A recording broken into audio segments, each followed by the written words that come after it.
হযরত মুআজ ইবনে জাবাল রাদিয়াল্লাহু হইতে বর্ণিত আছে যে রাসূলুল্লাহ সাল্লাল্লাহু আলাইহি সাল্লাম ইরশাদ করিয়াছেন, হে মুআজ, তুমি কি অর্ধরাত্রে কোনো আওয়াজ শুনিতে পাইয়াছ? আমি আরজ করিলাম, না।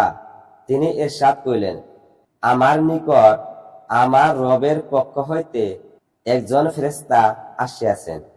তিনি আমাকে এই সুসংবাদ দিয়াছেন যে আমার উম্মতের মধ্য হইতে যে ব্যক্তি এমন অবস্থায় মৃত্যুবরণ করিবে যে সে আল্লাহ তাআলার সহিত কাহাকেও শরীক করে নাই, সে জান্নাতে প্রবেশ করিবে। আমি আরজ করিলাম, কি আমি লোকদের নিকট যাইয়া এই সুসংবাদ শুনাইয়া দিব না? তিনি বলিলেন, তাহাদেরকে নিজ অবস্থায় থাকিতে দাও, যেন তাহারা আমলের রাস্তায় পরস্পর